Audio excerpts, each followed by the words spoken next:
How's it going, everybody? It's your guy Wardy here. It's June 10th, 2020. It's update segment to get you guys set here for this latest series for the Amazons, this time against the Washington Nationals, beginning later on this evening at the time of this video first dropping. But we have to first deep dive new pitchers on the block, as one that may very well make his Mets debut either tonight or tomorrow, and that'll be Justin Garza, formerly of the San Francisco Giants. The Mets have acquired over the past day or two. We're not only going to break down him and what the Mets are immediately getting from him in the bullpen, but also Julian Merryweather, another pitcher the Mets acquired there that we saw over the past 24 to 48 hours. What are the Mets getting in both these right-handers, and ultimately was their upside versus downside, everything in between, along with what is happening with Noah McLean that we see in the Mets minor leagues, as we're going to give you guys a bit of a deep dive as our latest farm report going down from Port St. Lucie all the way up to AAA Syracuse, and then to wrap up the show, we're going to preview further this latest matchup between the Mets and the Nationals. So sit back, relax, and get comfortable, which is the ride that is this big Mets update segment with your guy Wardy. Hit that like and subscribe button on your way in.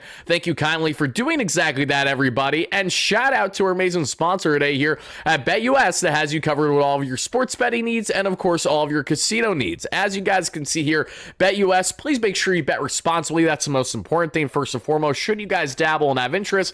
But if you do, head over to betus.com.pa today and utilize our promo code YouTube150. That way, YouTube get a 150% bonus on your first deposit, $125 on your second and your third, up to $2,000, whatever you guys want to bet on. And as you guys can see here right now, the Mets have roughly a 70% win probability when they have been the money line favorites so far this season. As we know, the Mets obviously have game one beginning tonight at the time of recording this video against Mackenzie Gore and the Washington Nationals. So if you guys would like to biasly bet especially, then feel free to sprinkle some dollars there when it comes to the Mets money line play. If you guys want to go for the Nationals, you certainly can do that too, or whatever you need there on the betting front. Our friends at BetUS, again, have you covered for all the latest odds, picks, lines, you name it. And there is a QR code down in the bottom corner, as you can see, to scan the live odds for that game today. But now, guys, let's get right into this one, and let's break down here the latest in Mets land. And let's begin here with the signings that the Mets obviously made and trades that they made over the past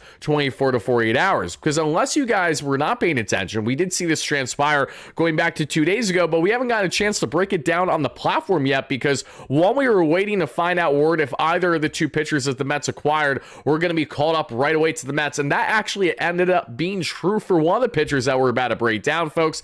And the highlights beside me are a mashup of not only Justin Garza, but as well as Julian Murphy, Merryweather, the two right-handers that we're going to be breaking down in today's video. And shout out to Fireside on X as well, that initially chopped up these highlights. Even though it's not initially their highlights, I want to shout someone out who went out of their way to make the effort that they certainly did here, put the effort in rather. So let's begin here, everybody, with the man that is looking like he has more of the immediate MLB experience, but isn't going to be with the Mets right away. And that is Mr.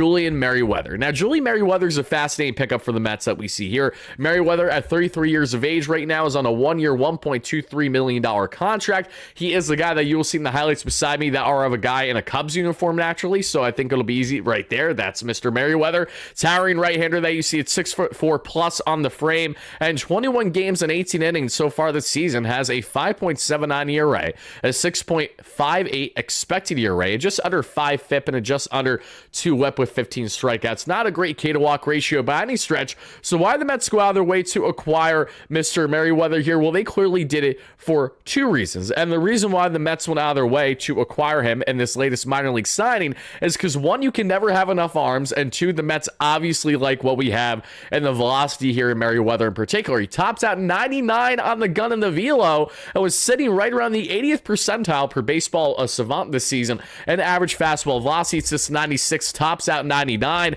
has a slider that he utilized the most so far in his arsenal this season, sitting right around 85, the changeup at 80, and the sweeper at 83. And if there's one thing we know about the Mets and this pitching lab that they have with Desi Driscoll, Jeremy Hefner, and Eric Yeagers, everyone else involved there, is that the Mets obviously do a fantastic job on maximizing and getting the best pitchers. One thing that the Mets have done brilliantly with their lab over the past couple of years has really been fine-tuning these arsenals, reshaping these pitches, especially under Desi Driscoll this season, coming over from the Yankees organization a year ago, and seeing what you can work with. Because Griffin Canning, who of course is towing the rubber tonight for the Mets at the time of this video coming out, is a notorious example of someone that had the stuff, just need to rework that arsenal a little bit and build up that confidence. You know, a pairing of not only having a great pitching lab, but also pitchers that want to maximize their potential and want to be better than what they've been so far at the major league level. That alone is why I feel pretty darn good about what the Mets are getting here in Merriweather, because you have a flamethrowing, towering right-hander who obviously has major league experience, was in the bigs this year. Last year didn't do too much in 15 games, but the year prior in 2023, he was fantastic that we saw with 98 strikeouts and a 3.38 ERA in 69 games. So it's not like Merriweather can tap into being a utilized and obviously a productive reliever for the Mets. And the reason why I have so much confidence in this, again, has everything to do with the simple fact that when you have guys like Daniel Nunez from a year ago, when you have Reed Garrett, when you have these countless examples of players that have been either fringe MLB relievers and then they blossom to becoming more of a mainstream thing, or they're guys that have just been minor leaguers their entire time, and now they get to the major league level finally under the Mets and what they're trying to build here. And apologies, folks, because I like to have my hair a little messy, but it's a little too messy for my liking today. I think we're happy with how we have it now. You guys let me know in the comments down below. But in all seriousness, Merriweather brings a lot of upside to this Mets team while you're buying low. And I'm never going to scoff at adding more arms, as David Stearns and Carlos Mendoza have proven time and time again why we should not be quick to judge their pitching decisions, right? I mean, Griffin Canning was a guy that was DFA'd by the Atlanta Braves before the season began, yet they would be dying to have a guy like him in their rotation right now, right? The same man who gave up more home runs than any other batter in the American League last year as a starting option in 170 innings with the Angels last year with a 5+ ERA or so. Not doing that with the Mets so far, at least knock on wood at this point in the season. If Canning has a bad start later tonight against the Nationals, you know why. It's because we talked about him a little bit too much. But in all seriousness, Merriweather is going to be a formidable piece for the Mets to consider there on a minor league contract, that they initially signed to, and then they will see, obviously, when they want to bring him up to the major league level that we know, because Merriweather does not have any minor league options left. So there's something to bear in mind should the Mets utilize him at any point this season as a right-handed option, especially starting out in low leverage. If he's performing well, maybe they have a logjam with their bullpen, they may find himself on the outside looking in already as a DFA option, because again, he doesn't have any minor league options left on said deal. But a veteran right-hander has plenty major league experience, who's had success in the past as well, who the Mets really feel that they just fine-tune a little bit things about his arsenal. This could be a flame-throwing option for the Mets that we're not really realizing now, but could be a guy that down the stretch this season, for all we know, is absolutely fantastic for them in high leverage. This is what I love about David Stearns and the bullpen that he has built. It's less reliant on name recognition, more reliant on the stuff that the in-house options are working with, that being in their pitching lab, as well as players who are really devoted and determined to get the best out of their abilities in the Mets organization specifically. Think the Tampa Bay Rays, think the LA Dodgers, think to a degree the Cleveland Guardians, think to a degree the Sacramento Athletics, think of all these more analytically ran organizations, but now pair that with the payroll that Steve Cohen has and is willing to spend, and it's a perfect pairing. So that's what you have there in Mr. Merriweather, everybody. So now let's go from talking about him to getting on to the next pickup for the Mets, and that is Justin Garza. And the reason why we need to emphasize Justin Garza is because Justin Garza is already with the New York Mets. And this is the point here, everybody. Garza has not been at the major league level since the 2023 season, and David Stearns didn't even hesitate for a second to call him up as the corresponding move for the southpaw Brendan Waddell to be sent down prior to today's game against the Nationals. And the reason why the Mets are doing this is because clearly they see something in Garza that they like, and I see it too, to a degree. And let's expand as to what exactly that is there with Mr. Justin Garza, because Justin Garza, that you guys can see in just under 20 games so far this season in the minor leagues, has himself 17.2 innings, a 6.11 ERA, a 5.51 FIP, and a 1.47 WHIP with 20 strikeouts. But that doesn't really tell the whole story. Clearly, Justin Garza has not had the greatest success to begin the season in the minor leagues there for the AAA affiliate for the Giants, but doesn't change the fact that this is a man that absolutely can be productive. He has 2 minor league options left, and when you look at that K to walk ratio, I'm sure that's something that the Mets and David Stearns in particular made note of and said he has pretty much the same K to walk ratio that he's had had the past couple of years in the minor leagues, we should pounce here, because a season ago, Garza was right around a 3.5 ERA with pretty much identical K to walk ratio of just over a 10 K per nine to right around a 3 walks per nine. That is not terrible by any stretch, and I would gladly take that from a reliever option for the Mets. So why are the Mets calling up Justin Garza right away when the guy hasn't been at the major league level since 2023? And the answer to that is in part the same reason why David Stearns not only claimed Jose Castillo, the 6'6" towering southpaw, a couple weeks ago from the Diamondbacks when he had an inflated 12+ ERA. Not only did they pick him up for that reason, but more so because they see the upside and they see if they make proper adjustments that they could really maximize him in limited usage. And now we see Jose Castillo throughout 7+ innings as a New York Met reliever has yet to allow earned runners. So very notable. And that's one in direct hand why the Mets allowed Jesus Cabrera to not only be a DFA'd, but ultimately elect free agency. And since he's been pitching well, actually, for the Chicago Cubs, funny enough, a team that is going to be a thorn in the Mets side probably later on the season, unless the Mets can step up just like they did last time they played the Cubbies there at Citi Field. But the point we're trying to make here is that Justin Garza, everybody, has upside. And not only does Merriweather have upside when it comes to velocity, so does Garza, everybody. Garza can be up to 98 on the gun, whereas Merriweather, if I didn't say this already, he can definitely find himself in the 99 category, and he has hit 1 or 2 in the past. So serious velocity is what you're getting from both these pitchers here. Both really reliever options, obviously. And Garza currently has right around 95 miles per hour they averages on the gun, so he's right around middle of the pack, but he's been up to 98 this year in the minor leagues, and that is notable. So clearly the Mets are looking for velocity from their right-handers, and that does make sense. Velo is naturally not the end-all be-all, but in today's MLB, it's going to help get you where you want to be, especially when you're trying to make proper adjustments with certain pitchers. And Garza, this season, obviously hasn't been performing the best statistically, but the underlying numbers tell you they'll be better. He is giving up home runs currently at a rate of 2 home runs per 9 innings, so that goes in hand with the inflated ERA in the minor leagues. But last season, as I mentioned, a 3.6 ERA we saw in 2023 when he was with the Red Sox. He had a 7.36 ERA in 18 innings, but I don't really care as much about the past as I do about the present, because David Stearns and Carlos Mendoza continue to reaffirm why we should buy in on the now and what maybe not so much what guys have previously been, but what they can be here for this Mets team. So the fact that Garza was already called up as the corresponding move means the Mets will likely utilize him as a reliever option in at least one, if not multiple, of these games here against the Washington Nationals. And when we take a look at specifically Garza and what you're getting in him a little bit more there, we see that he's a little bit above league average, 58th percentile.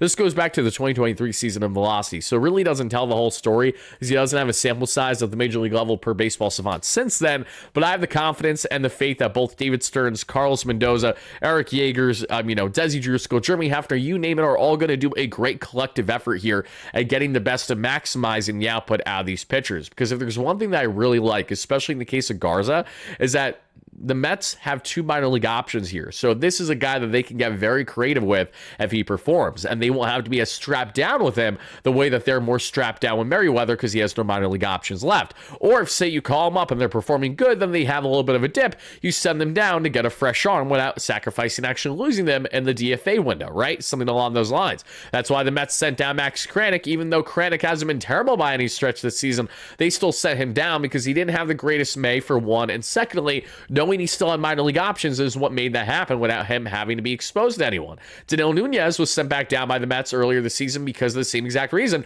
because he has minor league options, that and they want to fine-tune his game a little bit. He's still walking guys at a decent rate, at least at the time of when he was being sent down, but that alone are 2 arms that absolutely can impact the Mets for the better and even high leverage this year as right-handed options. And then you add in Garza, then you add in Merriweather, then you add in everyone else that they currently have stored in AAA Syracuse. If not, they're going to AA with the Rummel Ponies, where there's some nice pieces.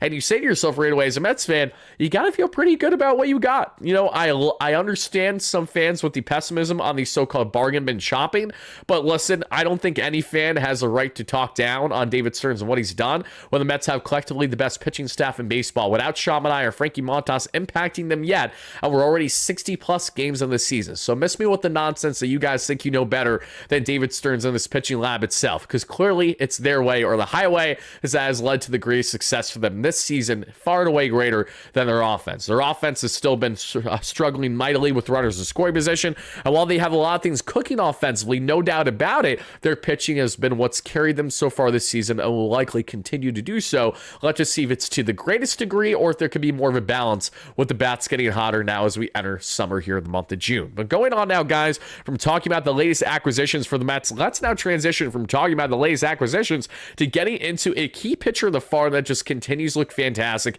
every single time out there. And you guys probably know exactly who I'm alluding to, but in case you don't, let me enlighten you. And that is Mr. Noel McLean. As Noel McLean, his latest his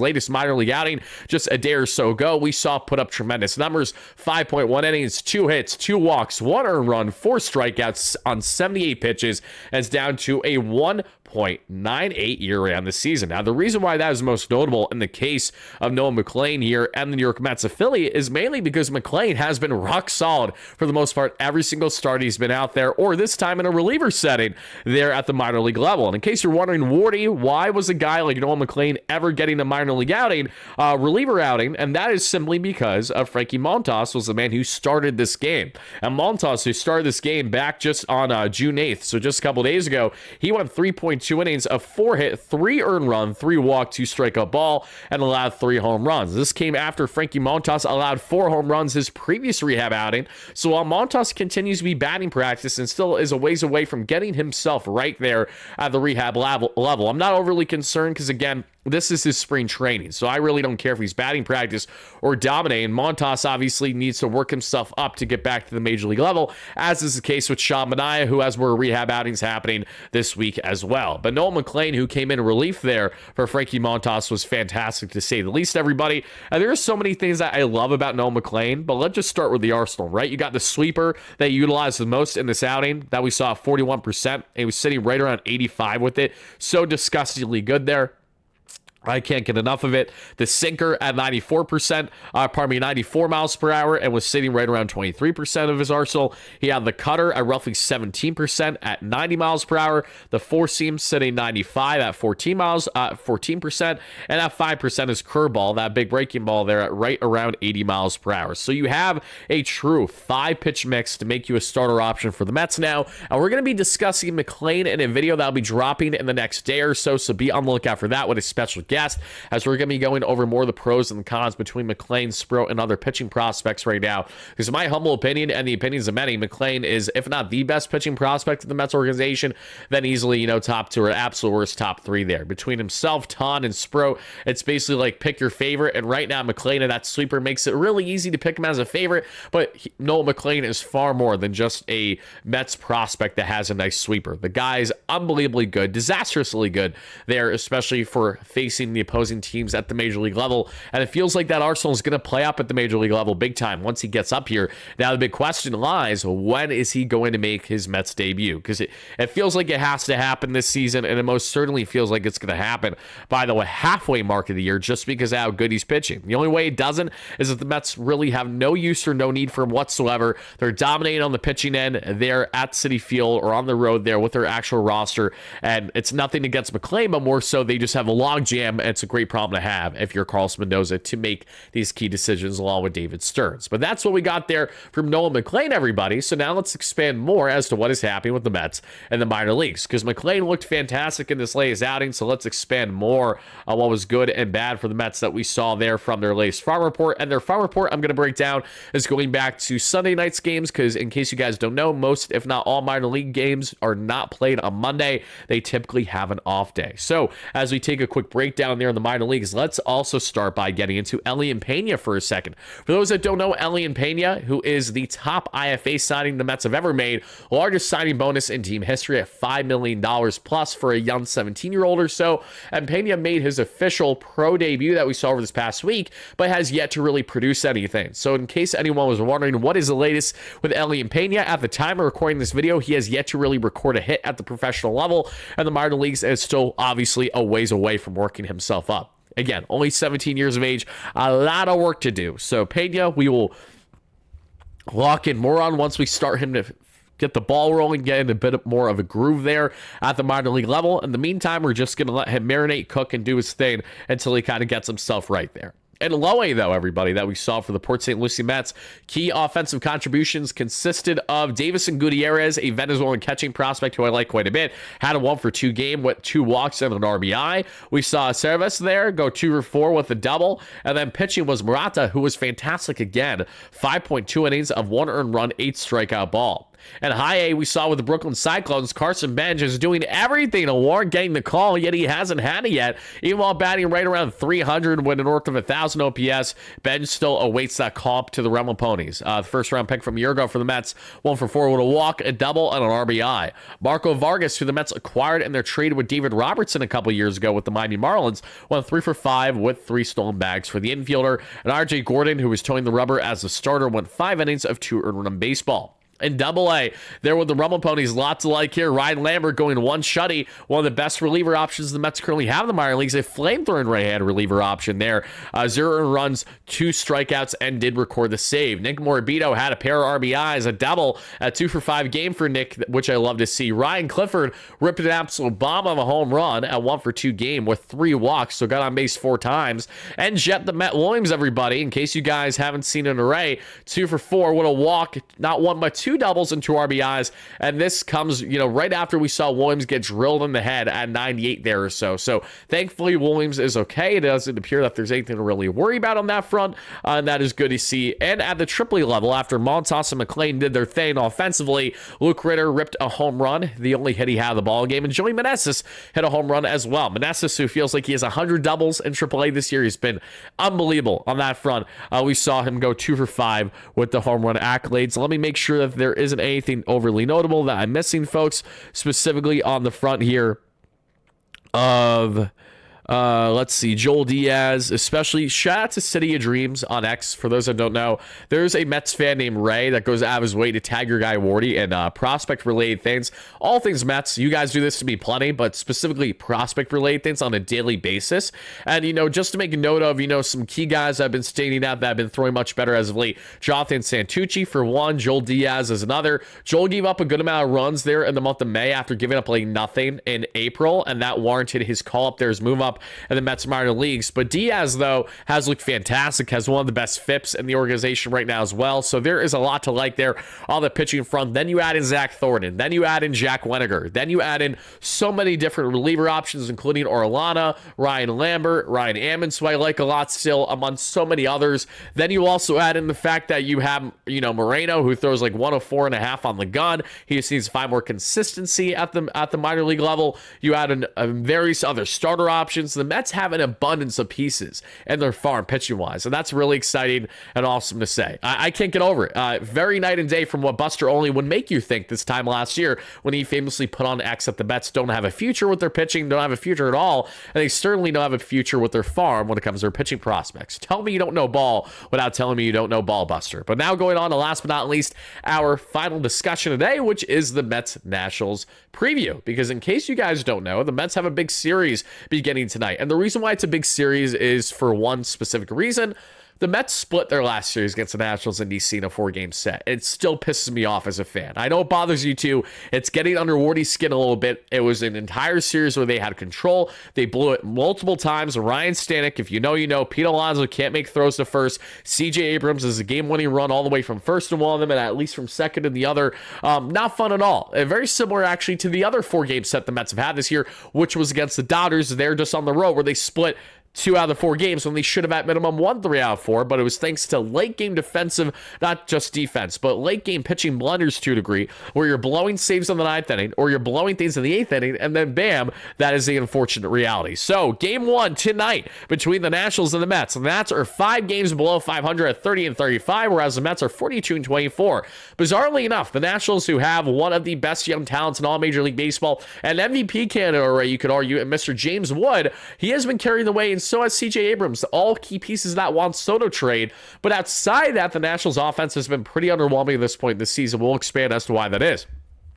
Griffin Canning chose the rubber for game 1 of this series there, what is just under 3 ERA, facing off against Mackenzie Gore, what is just under 3 ERA as well. Gore and Canning. This should be a fun match. The Mets have beat up on Gore in the past, and he's also dominated us in the past.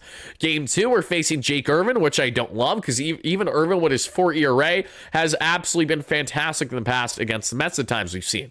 Irvin with his 4 ERA faces off against David Pearson, with his just under 3 ERA there for game 2 of this series, and game 3, a day game, because of course it is. You got Mike Soroka there, who was fantastic as a reliever last year, not so great as a starter now this year with the Nationals after the Mets tried to sign him entering the season. The former Atlanta Brave facing off against Kodai Senga as 1.6 ERA, where Soroka is just under 5. And give me 1 second, folks. Got to blow the nose out.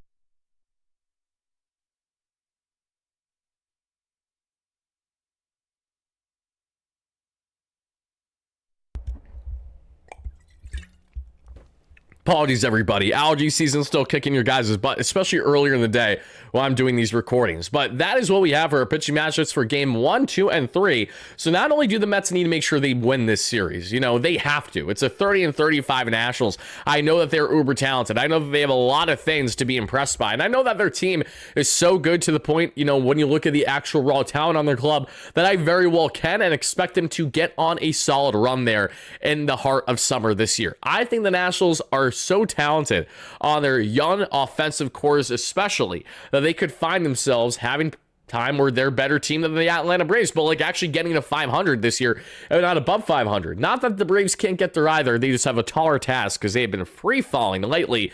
Well, the Washington Nationals this season, everybody, when we take a look at their key offensive contributions, we have James Wood, who already has 16 home runs and 50% above league average as a batter in this WRC plus and a 2.4 WAR. You're feeling pretty good about that. And fitting how they go from Harper to Soto to Wood to passing the baton to 3 different types of franchise at minimum corner outfield bats that bat from the left side. James Wood is so good, and he was that key piece along with CJ Abrams, along with Mackenzie Gore, and along with Robert Hassel the second or third, whichever one it is, and that trade for Juan Soto. And now all those guys are going to be facing Juan Soto for the next 15 years at least. Kind of crazy. CJ Abrams having a very strong season per usual, 20% above league average there on the WRC plus as well. 8 home runs, 11 stolen bases for him this season.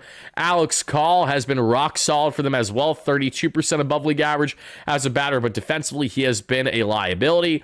Then things kind of start to drop off a good amount here. So they have 3 batters this season, the Nationals, that are well above league average. Then we see Jose Tena is right around league average there, and we have Amador Rosario is 11% above league average. Rosie always hitting for high contact. That's the deal with him. 3 home runs on the season for Rosario, but batting a respectable 282 with a 437 slug. Trey Lipscomb, who's had a very, very limited sample size, very, very limited, was productive. Luis Garcia's been a little bit below league average that we've seen. So when you look at guys, especially and Paul DeJong, Jacob Young, Nasim Nunez, 3 guys who are getting some decent playing time this year, especially Jacob Young, and they have all been fairly underwhelming in all their respective ways. So that's what you're getting from the Nationals in this one. And obviously you want to pounce on the Nationals bullpen, which has been batting practice a lot this year. You also want to pounce on the fact the Nationals aren't as good of a team as the Mets. I mean, let's just call it what it is, everybody. We don't need to beat around the bush with this one. The Mets are one of, if not the best team in the National League.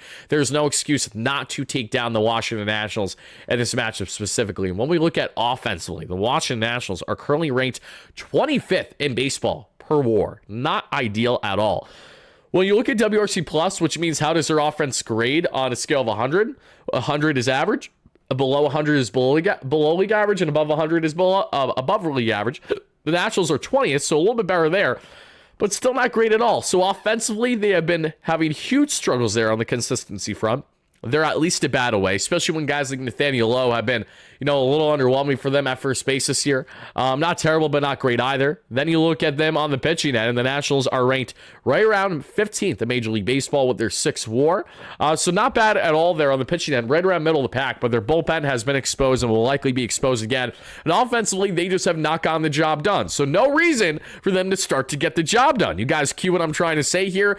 Go out there, be the New York Mets that you're supposed to be, dominate at home in the the way this Mets team has so well this season. The Mets have the best record at home in Major League Baseball right now, and hopefully that continues for a good chunk of the season, everybody. But I would love to hear from you guys in the comments down below. One was your prediction for the National Series, and secondly, who is the key standout that you see happening from the Mets on the side of things offensively, on the Nationals on the side of things offensively, and out of these pitching matchups, which one out of the three do you like most and why? Let us know all your thoughts on the latest acquisitions, and not only Julian Merryweather, but as well as Justin Garza on the reliever end, Noah McLean, and the latest happening there in the Mets minor leagues. Thank you guys again so much for watching. Be on the lookout for a live show later on today. Also, be on the lookout for our latest watch party there in the Playback app, which should be tomorrow, folks, barring changes, and there's a solid chance I'll be doing it with my good friend Giraffe Neck Mark. If you guys don't know Watch Party app, Watch Party is a fantastic, revolutionary app, everybody, where you guys will be able to hang out with your guy, Wardy, and Mark in real time there while watching the Mets game, actually, if you have an MLB TV subscription.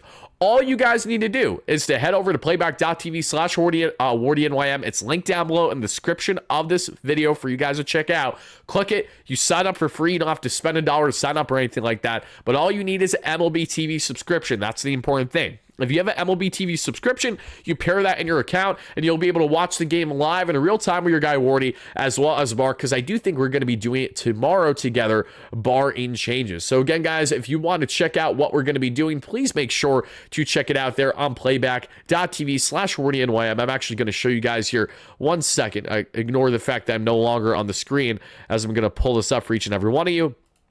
This is Playback. Again, we have right under 330 members. This is the chat to the right, and you'll be able to chat in live real time with your guy Wardy. You can also call into the show throughout the course of the ball game, as we'll be sharing play-by-play reaction and commentary throughout the entire ball game. This is old because this is when I did my last playback, which was a couple weeks ago against the Red Sox with Robbie Hyde. That was fun. Sadly, the Mets lost that one, however, so we're trying to bounce back and get a victory there at our latest playback show, everybody, and it's really easy to sign up and take part in, so please make sure to check it out, everybody. And we'll be live on YouTube as well, but we probably won't be live on YouTube for the entire ball game, just probably for the first 3 or 4 innings. Then we'll incentivize everyone to head over there to Playback, as you guys can see me right there in the Playback room right now. So that is what we have going, everybody. So again, check it out, and thank you so much for doing exactly that. Thank you so much again for watching. I'll see you all next in our latest form of Mets content. Peace out, everybody. Have a great one.